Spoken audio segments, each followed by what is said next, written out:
À découvrir en février dans les musées, à la Bovary, l'incontournable exposition Hyperréalisme, ceci n'est pas encore, avec une visite en famille autour du thème Tête de l'art et une visite thématique sur l'art académique.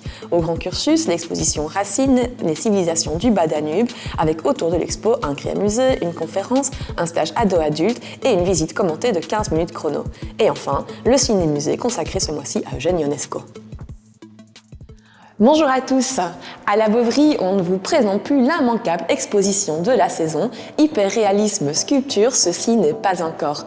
Si vous n'avez pas encore vécu cette expérience ou si vous souhaitez la réitérer, vous avez jusqu'au 3 mai. Mais la Bovary, c'est aussi la collection des Beaux-Arts à découvrir dans la galerie basse. Après l'exposition Liège chef-d'œuvre, vous y retrouverez les trésors de la collection, mais aussi de petites pépites sorties des réserves. La visite en famille du dimanche 9 février y explorera la thématique Tête de l'art ou comment les artistes ont joué avec les codes du portrait. La visite thématique, quant à elle, du 16 février prochain, partira explorer le thème de l'art académique. Quelles ont été ses prémices, quels sont ses codes et comment a-t-il impacté l'art occidental d'hier à aujourd'hui? Au Grand Cursus, le musée bat au rythme de la Roumanie. Dans le cadre du festival Europalia, le musée propose d'explorer les origines de nos civilisations grâce à des pièces archéologiques exceptionnelles prêtées par le Musée national de Roumanie.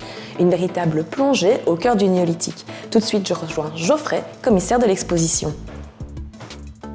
Salut Geoffrey. Bonjour Edith.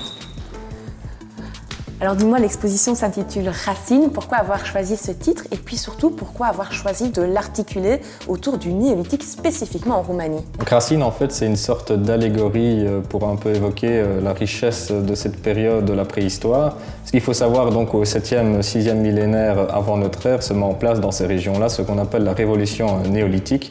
Donc, qui inclut notamment la sédentarisation, l'agriculture et l'élevage. Alors donc Racine, ça représente l'origine, celle du néolithique en Europe, mais aussi celle de l'implantation des hommes, des populations dans un lieu précis, l'enracinement, et donc qui vont vivre dans des villages et pratiquer l'agriculture et produire leurs biens de subsistance. Alors pourquoi la Roumanie? C'est aussi pour mettre un peu en lumière la richesse du patrimoine de ce pays en termes de préhistoire, parce qu'ils ont quand même des objets assez particuliers par rapport à ce qu'on peut penser de la préhistoire, notamment des céramiques polychromes et des figurines anthropomorphes qu'on ne retrouve pas dans nos régions. Il faut savoir que ça, c'est dans des époques au 6e millénaire, 5e millénaire, donc bien avant l'Égypte ancienne, et qui permet aussi de mettre en lumière de certaines thématiques, notamment comme le rapport de l'homme à la nature et aussi le rôle social de la femme, car on a retrouvé beaucoup de figurines anthropomorphes féminines, donc ce qui montre aussi le rôle social de la femme important, des questions actuelles donc, qui peuvent être posées dans le passé. Et donc si tu devais choisir une pièce incontournable à découvrir dans l'exposition, laquelle tu nous invites à ne pas manquer? Il s'agit plus qu'une pièce, c'est un couple. En fait, il s'agit du penseur et de la femme assise de la culture Amanja, qui est en fait une culture qui s'est épanouie entre le 6e et le 5e millénaire avant notre ère. Alors, ces pièces sont exceptionnelles du fait que ce sont des trésors nationaux en Roumanie. Elles sortent très rarement du Musée national d'histoire de Bucarest, donc on a vraiment la chance de les avoir ici à Liège pour cette exposition. Alors, elles sont aussi exceptionnelles car elles ne se rattachent pas vraiment à l'esthétique qu'on peut retrouver dans les autres figurines anthropomorphes, du fait de leur couleur, mais aussi de leur position. On a trouvé notamment très peu de penseurs, et aussi du fait de leur esthétique assez particulière, notamment leur ligne assez moderne qui les rattache un peu aux sculptures modernes du XXe siècle ou à Brancusi par exemple, et ce qui en fait vraiment deux figurines exceptionnelles de la préhistoire en Europe. Autour de l'exposition, tout un programme vous attend en février. Le dimanche 2 février, le Créamusée initiera à la poterie et l'ornementation à la manière de nos ancêtres. Le jeudi 6 février, à 18h, la docteure en histoire de l'art et collaboratrice scientifique du musée des Gallo-Romains de Tongres, Stéphanie Derouel, nous présentera une communication sur le thème Les Gètes et les Daces, deux tribus thraces du nord du Danube. Et le 22 février, ne manquez pas la visite commentée 15 minutes chrono pour découvrir de manière express les chefs-d'œuvre de l'exposition.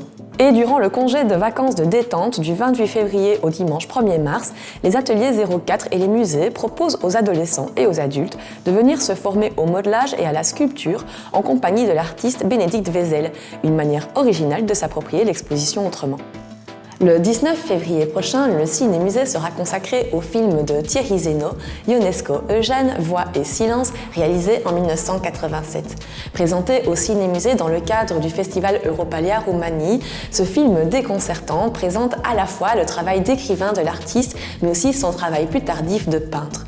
Tourné dans l'atelier de Ionesco, ce film dresse un portrait tout en contradiction de l'artiste. Quant à moi, je vous retrouve le mois prochain pour d'autres news des musées.